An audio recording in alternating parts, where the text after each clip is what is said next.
Muchas gracias a todos y cada uno de ustedes por estar aquí y estar hasta de pie. Muchas gracias. Para mí ha sido fantástico ayer estar en Barcelona y ver una cantidad de gente similar a la que hoy somos aquí. No me lo esperaba, es una muy grata sorpresa. Roger, muchas gracias por haber aceptado la locura de la portada y estar súper feliz con que hiciéramos las fotos. Axel, gracias por haberme introducido en el mundo de la escritura, porque si no hubiera sido por tus ánimos, ni El engaño populista ni este libro me hubiera yo animado a escribirlo y hacerlo. Así que muchas gracias, Daniel, por estar acá también, y a todas las caras conocidas, a María, a Fernando, gracias por estar ahí grabando de manera profesional. Leti, muchas gracias por estar ahí, ya te quiero mucho, y eso que yo sé que no pensamos igual, pero agradezco un montón que estés aquí. Eso lo respeto muchísimo, y a cada uno de ustedes, de verdad. Pues este libro es un libro que yo escribo desde el corazón, contando muchas anécdotas que me han pasado a mí, conversando con personas que no piensan igual que yo, porque creo que de eso se trata. Y son anécdotas que van desde Argentina hasta Lovaina, hasta Guatemala, aquí en España, porque creo que hablando se entiende la gente, y creo que, como pongo en el libro, es bien necesario que intercambiemos palabras para que no se intercambien balas. También creo que es necesario que, si la región iberoamericana quiere salir de la miseria, del racismo y de la exclusión, es imposible que el líder, por referencia, desde Río Grande hasta la Patagonia, sea un carnicero como el Che Guevara. Es que es inaceptable. ¿Cómo es posible que el líder juvenil por excelencia en toda América Latina y aquí en España también sea un tipo que, estaremos todos de acuerdo, lo indignó muchísimo su paso por la motocicleta en diferentes países de América Latina, y le echó la culpa a algo que América Latina nunca ha tenido, que es el libre mercado puro y duro y absoluto? Porque la gente confunde este mercantilismo estatal que tenemos con libertad de mercado, y a eso le llaman capitalismo. Y digo yo, ¿cuándo ha habido libre mercado en América Latina? Libre de aranceles, de privilegios, de subsidios, de monopolios, de proteccionismo, no lo ha habido. Pero ellos se enfrascaron en que ese era el problema.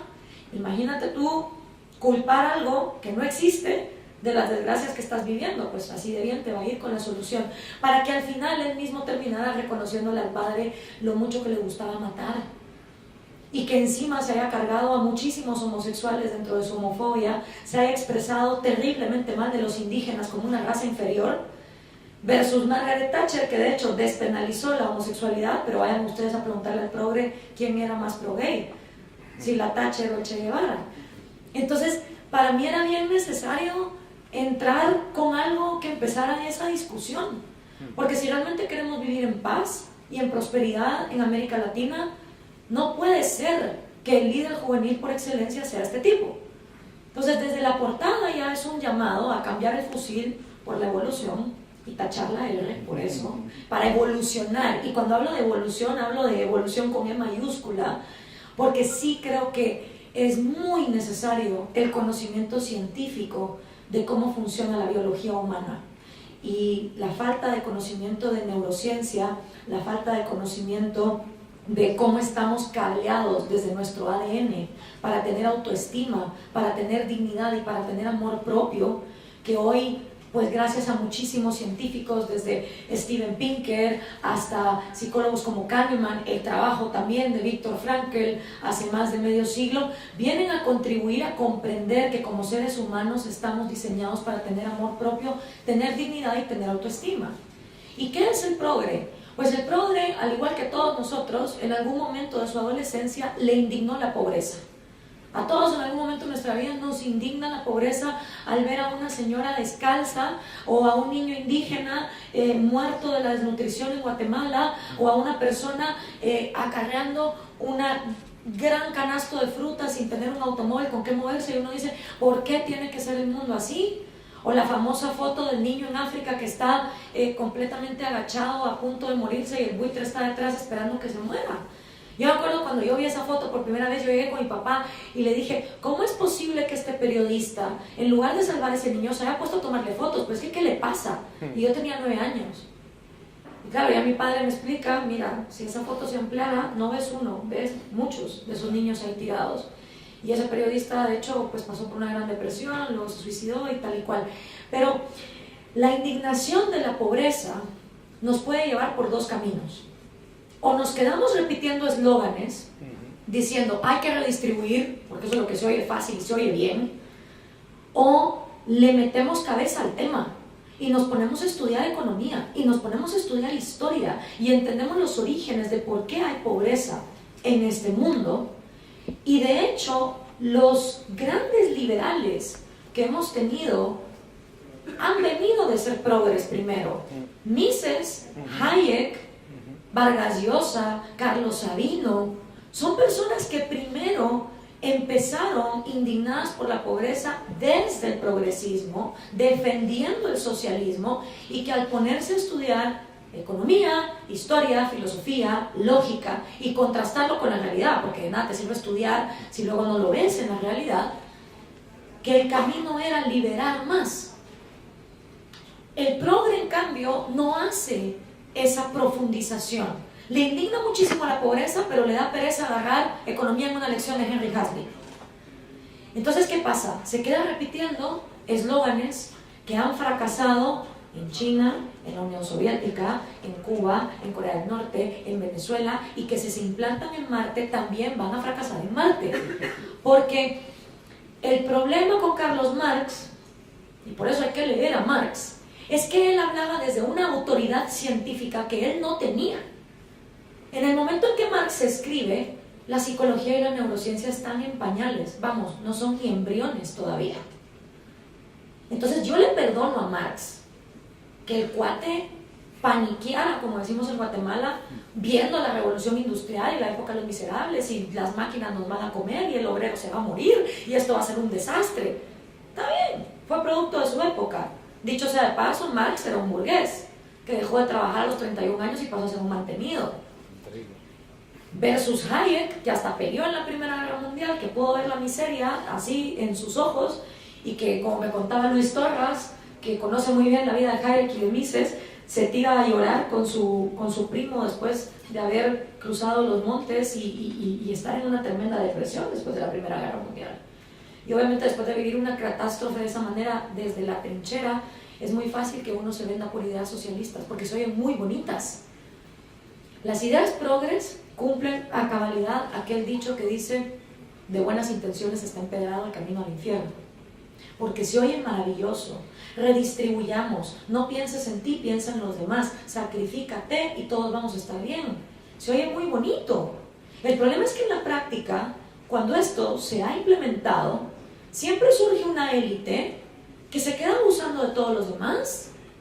Porque Castro no vivió en la miseria, ni Stalin, ni Mao, ni la dinastía Qin, ni los boliburgueses que encima se van al imperio a gastar todo lo que han expropiado.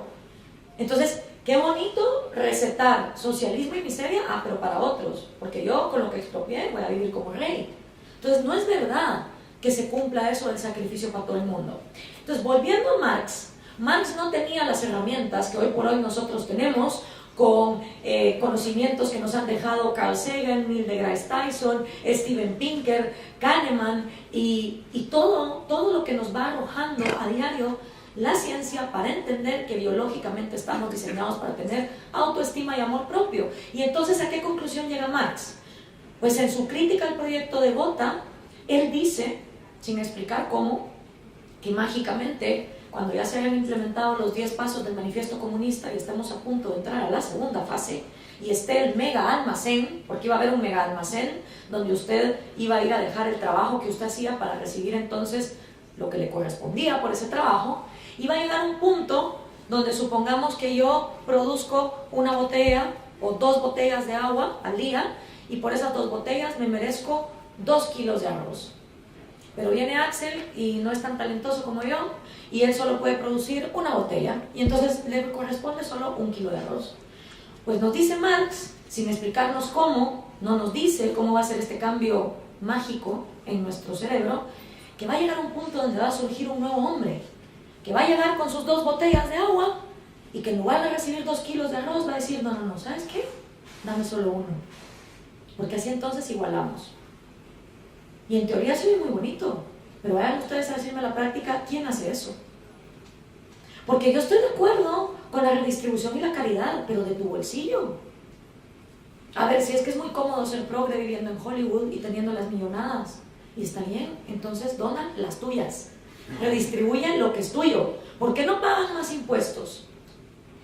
¿Por qué tienen que ser otros los que tengan que pagar más? ¿Por qué no podemos empezar predicando por el ejemplo? Lo cual está bien, porque aquí la otra cosa. Ayer me decía un periodista, pero es que en este mundo tuyo, ¿cómo sería todo? Y le dije, mira, si tú lo que estás buscando es que yo te venda una utopía, no te la puedo vender. Los que te venden la utopía son los comunistas. Ese paraíso en la tierra, ese Edén, donde todo va a estar bien. Yo no te puedo prometer una utopía porque de mí no depende la libertad individual de cada cual. Y la libertad implica que tomemos decisiones que incluso son contradictorias con nuestra propia existencia y nuestro propio beneficio. ¿Quién aquí no ha cometido un error? ¿Quién aquí no hemos cometido un acto que después decimos, ¿por qué hice eso? La libertad no da garantías. Lo único que la libertad te garantiza es que cada uno asuma la responsabilidad de sus actos y por lo tanto se cumpla la mayor justicia que puede haber en una sociedad, que es que la sociedad no tenga que cargar con tus errores, sino tú asumir los tuyos. ¿Y es jodido eso? Sí, es jodido, porque todo el mundo quiere ser libre. Pero qué hueva ser responsable. Entonces, el problema está en que la paranoia de dejar a la gente en libertad es que el individuo es malo. ¿Cómo se te ocurre que vamos a dejar a la gente en libertad si en libertad el individuo se va a portar mal y se va a cargar a la sociedad? ¿Y los burócratas que son marcianos o arcángeles? Porque yo estudié ciencias políticas y les puedo jurar que en ninguna clase nos inyectaron un gen para suprimir el egoísmo ni el interés personal. O sea, no es como que si uno es político, mágicamente ya no tiene intereses personales. Eso no va así. El político es tan humano como todos los demás y tiene intereses personales. Y por eso es tan básico que los políticos tengan una fuente de ingresos que no sean los impuestos y que haya aprendido a trabajar en su vida de otra cosa y a ganarse la vida en otra cosa para poder ser un servidor público independiente y autónomo. En un sistema de liberalismo donde no hay garantías de nada, porque cada quien puede cometer errores, pero también, así como te responsabilizas de las malas consecuencias de tus actos, los premios de tus buenas acciones recaen en ti. Entonces, si tú fuiste un buen trabajador, como la hormiga, y no fuiste como la cigarra, tus hijos y tu gente van a estar bien. Y el estado de bienestar, en su buenismo superficial, te dice, no, yo papá Estado, me voy a encargar de tus hijos y me voy a encargar de tus ancianos. Quitándole una responsabilidad bastante humana al núcleo familiar, porque yo creo que no hay nada más digno que uno hacerse cargo de sus ancestros y uno hacerse cargo de sus descendientes. ¿Acaso no queremos una sociedad donde todos los individuos puedan pararse en sus propios pies? ¿Acaso no queremos una sociedad donde en pequeñas comunidades, como lo pueden ser las familias, exista la caridad voluntaria, que hasta el mismo Hayek decía, es que el comunismo funciona muy bien en núcleos pequeños? Entonces yo entiendo por qué la indignación de la pobreza, yo entiendo por qué se recurre a repetir esos eslóganes. Pero si los griegos, que hace miles de años no tenían electricidad y no tenían internet, y a punta de vela se ponían a filosofar y a encontrar los principios básicos de la humanidad con unas condiciones bien precarias, ¿qué excusa me dan a mí los millennials que tienen hoy en la palma de su mano todo el conocimiento habido y por haber que la humanidad ha podido recabar para no encontrar su propio principio, su propia manera de ver el mundo? Porque aquí de lo que se trata es de que cada quien se cuestione. Hay gente que a mí me pregunta en redes sociales cosas que yo le digo, por más que yo te escriba un post, yo no te puedo trasladar. No hemos llegado a la época de Matrix, donde a uno le metan un disco por detrás y listo, ya sé japonés. Ojalá fuera así de fácil. O como aquella película del marciano Paul, no sé si la han visto, donde está la chica que es como súper conservadora y religiosa, y viene él y le pone la mano y le pasa todo el conocimiento del cosmos de un solo, y ella se despierta y ya lo sabe todo. Qué maravilloso fuera que uno pudiera hacer eso. Pero no es el caso. El proceso cognitivo es individual y es una conversación que cada uno debemos tener. Y lo que yo pretendo con este libro es precisamente que cada uno se cuestione y se ponga a pensar en qué momentos nos quedamos callados con tal de no entrar en la discusión. Porque la batalla de las ideas no se da en los parlamentos únicamente, no se da nada más votando. La batalla de las ideas se da en el bar, en la iglesia, en la mesa con la familia, hablando con los chicos, con los amigos. Y muchas veces los liberales, por no causar roña, preferimos quedarnos callados. Y que prevalezca el mito de la desigualdad, y que prevalezca el mito de la socialdemocracia, y que prevalezca que Cuba es un paraíso, porque si no, todos me van a insultar y todos me van a tratar mal. Sí, desgraciadamente la única batalla que le podemos ganar a esta gente es la de las ideas, porque en la de la violencia ellos son los expertos. ¿Sí? Ellos son los expertos en genocidio, en campos de concentración, en meter presos a Leopoldo López, en torturarte, en ponerte comités de barrio para que te escuchen y te intimiden. Ellos son los expertos en la violencia. Esa batalla no la vamos a ganar. La única que tenemos para ganarles es la de las ideas, que es una batalla pacífica y que es una batalla que lo que requiere es que le tengamos valor y coraje a debatir. Y que lo hagamos desde el corazón. Si es que las ideas liberales son las que más sentimiento tienen.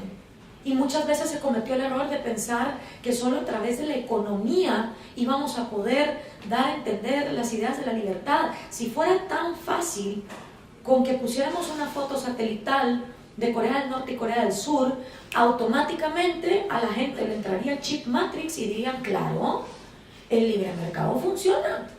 Pero no es el caso. Porque tenemos que entender que ha habido un desbarajuste psicológico en generaciones que a propósito han sido despojadas de su dignidad, de su autoestima y de su amor propio.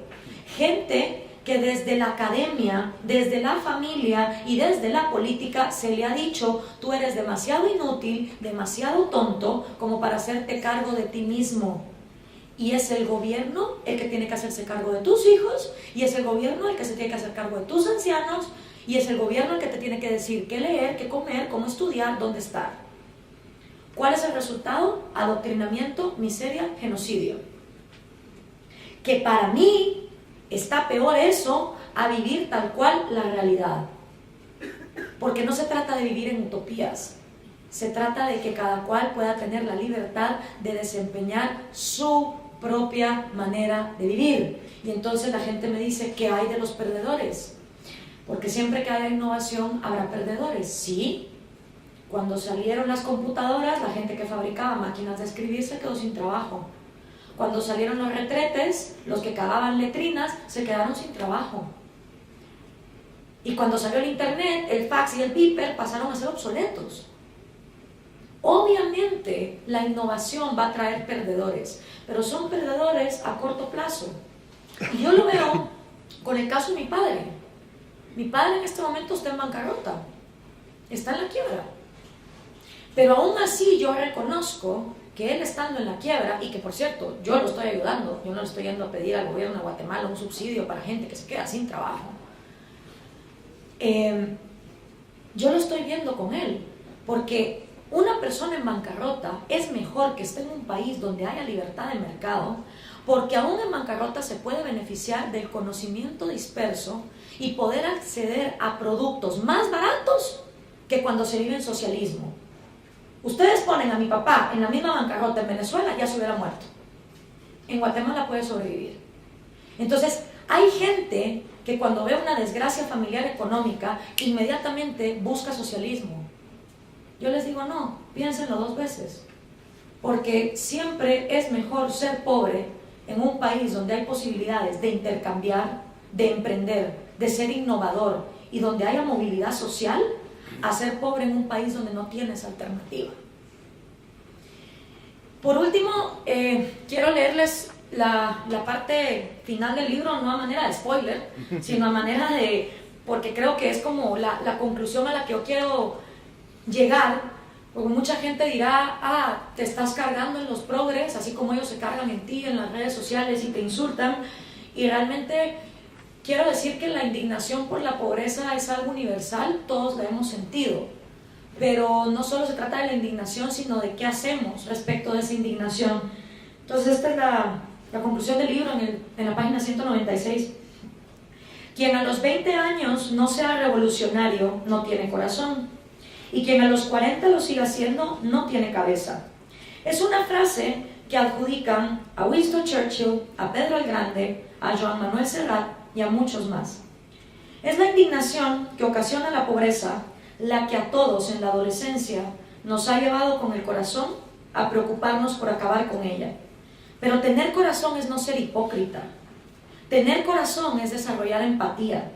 Tener corazón es comprometerse con la causa y dedicarle tiempo y estudio al tema. Por eso, quien realmente tiene corazón no busca la revolución violenta que aniquila el más fundamental de todos los derechos, el derecho a la vida. Por el contrario, quien realmente tiene corazón busca la revolución de las ideas, y quien realmente busca un cambio es capaz de absorber los resultados que ciertas ideas tienen en la práctica, y siempre reconoce cuando las mismas no dieron los frutos esperados. Por eso, el revolucionario que empieza con un corazón puro siempre prestará atención a la evolución de las ideas y no al reciclaje de ideas obsoletas en nuevos paquetes o con coletas. Ahí es donde entra la cabeza, porque la cabeza canaliza con eficiencia la dignidad que el corazón busca. Y en un mundo donde lo que abundan son las ideas progres implementadas y progres que gritan que son minoría cuando son la vasta mayoría, el verdadero revolucionario será el que persevere en la batalla de las ideas, llevando las suyas a las últimas consecuencias lógicas, siempre cuestionándose, estudiando y defendiendo al individuo como la minoría más pequeña que existe, y a su vida, a su libertad y a sus proyectos personales como sus derechos por nacimiento. Muchísimas gracias.